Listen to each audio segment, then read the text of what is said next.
আসসালামু আলাইকুম এভরিওয়ান। আশা করি আপনারা সবাই ভালো আছেন। Welcome to back or preposition third class.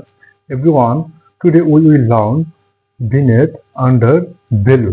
চলো আজকে আমরা প্রিপোজিশনের এই তিনটি নিয়ম শিখে ফেলি। বয় না পেয়ে প্রিপোজিশনকে জয় করে ফেলি।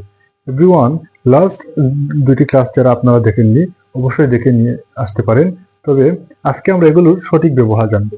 এই বিনেথ অর্থ নিচে, আন্ডার অর্থ নিচে এবং বেলু অর্থ নিচে, তিনটা দ্বারাই নিচে বোঝায়। কিন্তু এর সঠিক ব্যবহার কোনটা, কখন ব্যবহার করতে হবে সেটা আজকে আমরা জেনে নিব। এভরিওয়ান, প্রথমে যদি আমরা বিনেথ দিয়ে শুরু করি তাহলে এবারে বলা যায় যে বিনেথ কখন ব্যবহার করবো। বিনেথ এমন সময় ব্যবহার করব যখন কোনো কিছু মাটির নিচে আছে, মাটির নিচে অথবা তলদেশে আছে, তখন আমরা তাকে বিনেথ ব্যবহার করতে পারি। আমরা একটা কথার কথা বলি না, যেমন ধন সম্পদ মাটির নিচে আছে, টাকা পয়সা মাটির নিচে আছে, এরকম কথাবার্তা আমরা ব্যবহার করতে পারি না।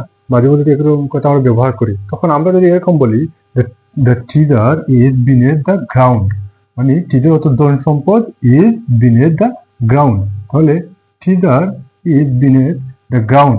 দ্য গ্রাউন্ড অর্থ যেটা নিচে, মানে মাটির নিচে। বিনেথ একটা ব্যবহার, এর আগে থেকে একটা ব্যবহার, কারণ এটা তো একটা নাউন, নাউনের আগে একটি দা থাকবে, তার আগে একটা প্রিপোজিশন থাকবে।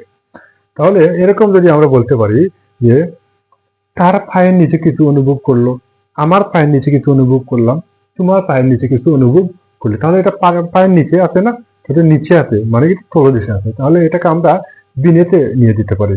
যেমন আমরা এরকম বলতে পারি she felt something beneath her feet, তার পায়ের নিচে কিছু অনুভব করলো, তার পায়ের নিচে কিছু অনুভব করলো, her feet, বিনেথ, একটা বিনেথ দেখুন এখানে আমরা ব্যবহার করলাম। এভরিওয়ান, চলো আমরা এখন আন্ডারের ব্যবহার শিখবো। আন্ডার মানেও নিচে, কিন্তু আন্ডার মানে এমন নিচে যেটা হচ্ছে মাটির উপর দেশে আছে, কিন্তু এটা আমাদের পায়ের নিচে। স্বাভাবিকভাবে আমরা চলাফেরা করি, রাস্তাঘাট, স্কুল প্রতিষ্ঠান, বাড়ি ঘর সব কিছু চলাফেরা করি, কিন্তু আমাদের নিচে কোনো কিছু ফেলা থাকে। যেমন এই কলমটি মাটির নিচে ফালানো অবস্থা রয়েছে, তখন আমরা এটা কিভাবে ব্যবহার করতে পারি। আমরা যদি বলি যে বিড়ালটি টেবিলের নিচে আছে, এরকম ব্যবহার করতে পারি। আমরা যদি বলি বইটি ব্যাগের নিচে আছে, এভাবে ব্যবহার করতে পারি। এভরিওয়ান, চলুন এখন আমরা আন্ডারের সঠিক ব্যবহার জেনে নিই। কখন আন্ডার ব্যবহার করব। আমরা আন্ডার ব্যবহার করব যখন কোনো কিছু আমাদের নিচে কি করে ফেলা থাকে, যেমন ফালানো থাকে, তখন আমরা আন্ডার ব্যবহার করতে পারি।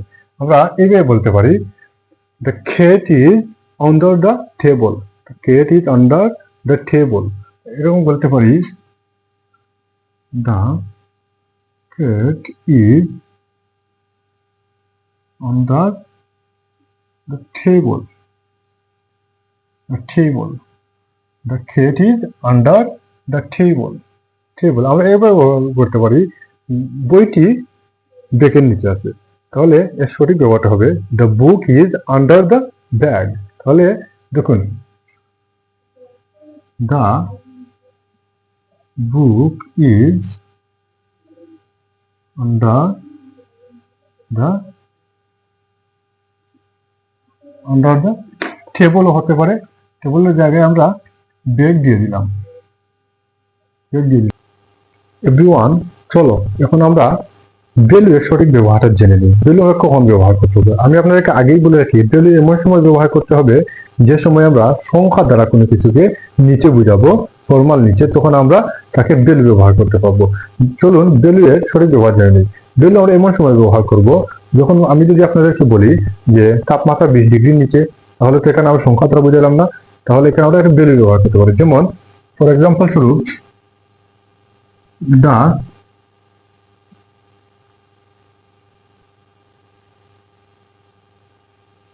temperature is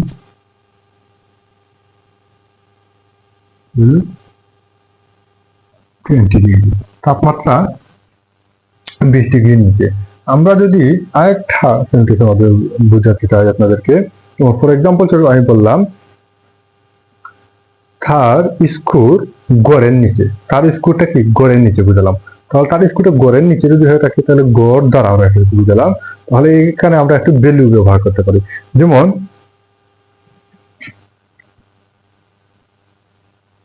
his score is value কি এভারেজ তার স্কোর এভারেজের অথবা গড়ের নিচে, তার স্কোর কি গড়ের নিচে। এভরিওয়ান, দেখলে আমরা কত সুন্দরভাবে প্রিপজিশনের বিনেথ, আন্ডার এবং বেলু এর ব্যবহার শিখলাম। আপনাদের যদি এই ক্লাসটি ভালো লাগে এবং এই চ্যানেলটিকে লাইক, কমেন্ট, সাবস্ক্রাইব করে পাশে থাকবেন। এরকম ভিডিও পেতে চ্যানেলটিকে অলওয়েজ ফলো করবেন।